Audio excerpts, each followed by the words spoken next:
జగన్మోహన్ రెడ్డి గారు వైసీపీ పదే పదే కోడేకి వస్తుందండి. బుడమేరు గేట్లు ఎత్తేసారు. గేట్లు ఎత్తేయడం వల్ల ఈరోజు విజయవాడ అంతా మునిగిపోయింది. ఆ బుడమేరు గేట్లు ఎందుకు ఎత్తారంటే చంద్రబాబు నాయుడు గారు ఇల్లు మునిగిపోకుండా ఉండడానికి అని వాళ్ళు పదే పదే అదే ప్రచారం, విష ప్రచారం చేసుకెళ్తున్నారు. అయితే ఈరోజు నేను మీకు తెలియజేయాలనుకున్నది కొంచెం డీటెయిల్డ్గా వివరిస్తానండి. ఇప్పుడు మనం సినిమాలు చూస్తూ ఉంటాం. ఆ సినిమాల్లో సీరియల్ కిల్లర్ ఉంటాడు. ఆ సీరియల్ కిల్లర్ని పోలీసు వాళ్ళు చివరికి ఎలా పట్టుకుంటారు అంటే వాడికి ఒక ప్యాటర్న్ ఉంటుంది వాడు నేరాలు చేయడంలో. ఉదాహరణకి మొన్న రాక్షసన్ అనే సినిమా వచ్చింది. ఆ రాక్షసన్ అనే సినిమాలో ఆ సైకో కిల్లర్ ఎలా చంపుతారంటే ఓన్లీ 10th క్లాస్ పిల్లల్ని, ఆడపిల్లల్ని టార్గెట్ చేసి చంపుతూ ఉంటాడు. సో ఆ ప్యాటర్న్ ద్వారా వెళ్ళి ఆయన ట్రేస్ చేస్తారు, పట్టించుకుంటారు. అంతకుముందు రాఘవన్ అని మరో సినిమా వచ్చింది, ఎవరో కమల్ హాసన్ గారిది. అక్కడ కూడా కిల్లర్స్ వాళ్ళు ఏం చేస్తారంటే చంపేసి వేలు నరికి వేలాడదీస్తూ ఉంటారు. అంటే ఇలా ప్రతి నేరస్తుడికి ఒక ప్యాటర్న్ ఉంటుంది. ఆ ప్యాటర్న్ ద్వారా పోలీసులు ఎంక్వైరీ చేస్తారు, పడేసుకుంటారు. ఇది సినిమా అని అనుకోకండి. ఈ సినిమాల్లో పెట్టింది నిజంగా జరిగిన సంఘటనల్ని ఇన్స్పిరేషన్ తీసుకుని సినిమాలు తీశారు. అంటే అలాంటి సీరియల్ కిల్లర్ నిజంగా ఉంటారు, నిజంగా అలాంటి కిల్లింగ్ జరుగుతాయి, అలాంటి ప్యాటర్న్స్ ఉంటాయి. అంతెందుకండి, మన పేపర్లో కూడా చూస్తూ ఉంటాం చాలా చోట్ల. ఎక్కడైనా దొంగతనాలు జరిగాయి అనుకో, ఆ దొంగలకు కూడా ప్యాటర్న్ ఉంటుంది. పోలీసులు చెప్తారు అది క్లియర్గా. ఒక్కొక్కడు కిటికీ బదులు కూడా లోపలికి వెళ్తాడట, మరొకడు గుమ్మానుకున్న తాళం బదులు కూడా లోపలికి వెళ్తాడు, ఇంకొకడు గోడ కన్నం పెట్టి లోపలికి వెళ్తాడు, మరొకడు పెంకుల్ని తీసి పెంకుల్లోంచి దిగుతాడు. అలా ఒక్కొక్కడికి ఒక్కొక్క స్టైల్ ఉంటుందటండి. ఆ దొంగతనం జరిగిన స్టైల్ని బట్టి ఏ దొంగ చేశాడనేది పోలీసులు క్లారిటీకి వచ్చి పట్టించుకుంటారు. సేమ్ ఇక్కడ జగన్మోహన్ రెడ్డి చేసే నేరాలకు కూడా ప్యాటర్న్ ఉంటుంది. జగన్మోహన్ రెడ్డి కూడా చాలా పెద్ద నేరస్తుడు, ఈ భారతదేశంలోనే అతిపెద్ద నేరస్తుడు జగన్మోహన్ రెడ్డి అంటే. ఇతని ప్యాటర్న్ ఏంటి అంటే మీరు జాగ్రత్తగా గమనిస్తే వివేకానంద రెడ్డి గారు చనిపోయారు. చనిపోయిన వెంటనే జగన్మోహన్ రెడ్డి ఎవరి మీద పెట్టాడు? చంద్రబాబు నాయుడు గారి మీద పెట్టాడు. కానీ కొన్ని రోజులకు వాస్తవం సిబిఐ వచ్చి ఎవరి పేరు బయట పెట్టింది? జగన్ గారు, అలాగే భారతిరెడ్డి గారు, అలాగే అవినాష్ రెడ్డి గారు, అలాగే భాస్కర్ రెడ్డి గారు, వీళ్ళ పేర్లు బయట పెట్టింది. ఎప్పుడైతే ఈ పేర్లు బయటపడ్డాయో ప్రజలందరూ చీకుంటారు. చిచ్చి ఇదేం మనిషి అండి, ఇదేం ప్రచారం అండి, చంపుకుంటే చంపుకున్నారు, మళ్ళీ చంద్రబాబు నాయుడు గారి మీద పెట్టారు, చిచ్చి అని చీకుంటారు మొత్తం అందరూ. చాలామంది అలా ఇలా జరిగినాయి. మనం చెప్పుకుంటూ పోతే సాయంత్రం దాకా చెప్పాలి. గీతాంజలి అనే మధ్య ఒక అమ్మాయి చనిపోయింది. చనిపోవడానికి కారణం ఎవరు? సజ్జల భార్గవరెడ్డి గారు. వాడిచ్చిన డైరెక్షన్లో అమ్మాయి వీడియో మాట్లాడింది. ఆ ఇంట్లో వాళ్ళందరూ మందలించారు కుటుంబ సభ్యులు. అమ్మాయి సూసైడ్ చేసుకుంది. కానీ ఎవరి మీద పెట్టారు? చంద్రబాబు నాయుడు గారు, లోకేష్ గారి మీద పెట్టారు. తెలుగుదేశం పార్టీ వాళ్ళ వేధింపుల వల్లే ఈ అమ్మాయి చనిపోయింది అన్నారు. వాస్తవాలు కొన్ని రోజులు బయటపడినప్పుడు మళ్ళీ ప్రజలు చీకొట్టారు. మొన్న రషీద్ హత్య జరిగింది. ఎవరి మీద పెట్టారు వీళ్ళు? చంద్రబాబు నాయుడు గారు, లోకేష్ గారు చంపించేశారు అన్నారు. వాస్తవాలు బయటకు వచ్చేటప్పటికి ఇద్దరు ముస్లిం యువకుల గొడవ, వాళ్ళిద్దరిదే తప్ప దాంట్లో పార్టీల ఇన్వాల్వ్మెంట్ లేదని తెలిసాక మళ్ళీ చీకొట్టారు. ఇలా ఒకటి కాదు, రెండు కాదండి, 10ల సంఖ్యలో చీకొట్టించుకున్నాడు జగన్ రెడ్డి గారు ఎక్కడున్న ప్రజలతో. అబద్ధాలు చెప్పడం చంద్రబాబు నాయుడు గారి అంటే ఇతను దొంగతనం చేస్తాడు, ఎదుటి దొంగ అంటాడు. సేమ్ ఇక్కడ బురద విషయంలో కూడా జగన్ రెడ్డి వచ్చి రావడంతో ఇదేంటి చంద్రబాబు నాయుడు గారి మీద వేసేస్తున్నాడు బురద. ఏమై ఉంటుంది కారణం? దీనికి కానీ ఇతను కానీ కారణమై ఉంటాడా? ఎందుకంటే ఇతను ప్యాటర్న్ అంతా అంతే, వీళ్ళు నేరాలు చేస్తూ ఎదుటోళ్ళ మీద వేసేయడం వీళ్ళకి అలవాటు. కాబట్టి వచ్చి రావడంతో చంద్రబాబు నాయుడు గారి మీద అంటున్నాడేంటి? నాకేదో డౌట్ కొట్టింది. డౌట్ కొట్టి ఆలోచించాక వాస్తవాలు బయటపడ్డాయండి. సిగ్గుచేటు అనమాట. నిజంగా జగన్ రెడ్డి ఇన్నిసార్లు ప్రజలు చీకొట్టినా అతనికి ఇంకా సిగ్గు రావట్లేదు. దేవుడు అతనికి ఇంకా బుద్ధి ప్రసాదించలేదంటే నాకు బాధగా ఉందండి.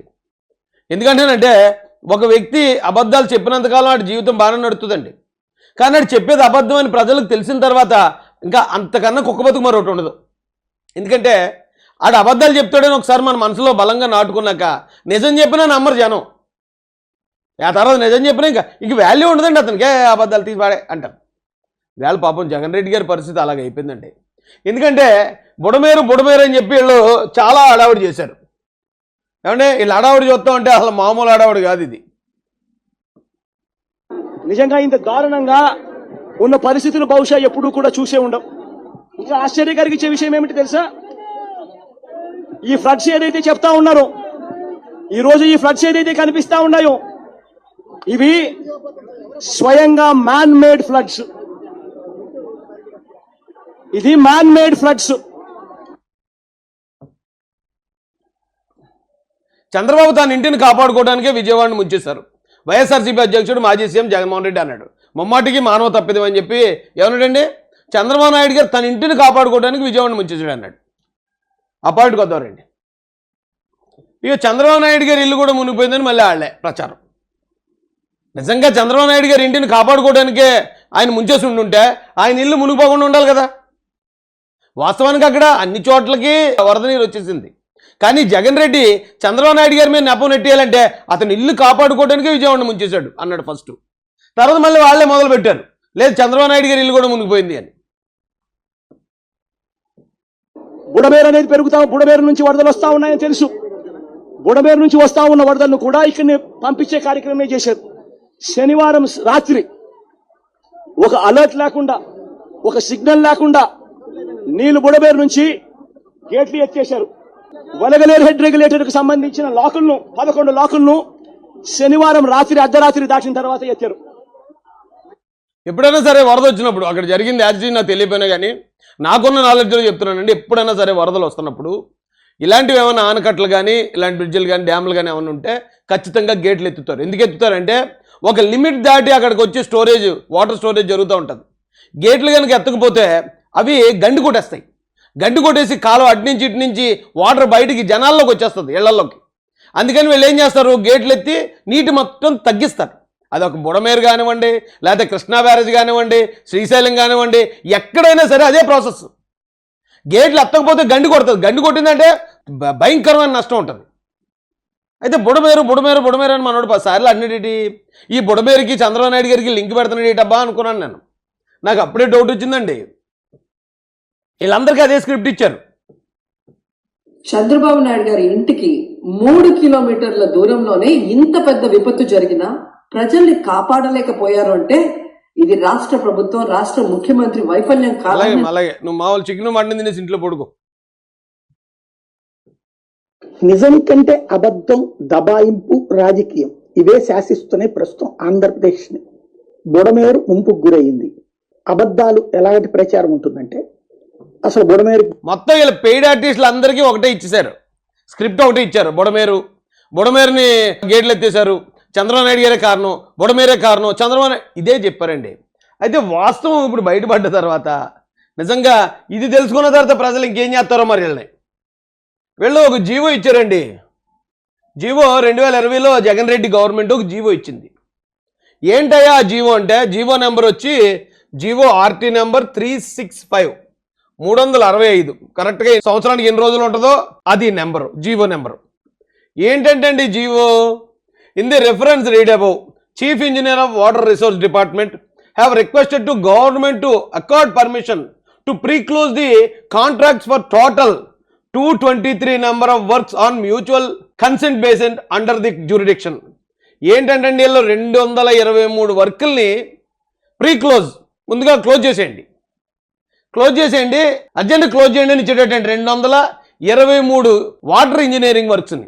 ఏంటది, government after careful examination of the proposals of chief engineers of water resource department as per para 1 above here by accord approval for the close చేయండి, ప్రీ-క్లోజర్ ముందుగా క్లోజ్ చేయండి అని 198 ఇరిగేషన్ వర్క్స్కి అగ్రిమెంట్లని రద్దు చేసేటండి జగన్ రెడ్డి వచ్చాక. ఏంటయ్యా ఈ అగ్రిమెంట్లు అంటే, మనం ఇవన్నీ చూసుకుంటా పోతే మొత్తం 21 పేజీలు జీవో ఇచ్చాడండి. ఇందులోని మీరు ఇలా లాగుతూ వెళ్తే చివరాఖరికి మీకు ఒక పేజీ వస్తుందండి. ఆ page number 20. Whatever your thing is, we've got the right domain for you. Search the largest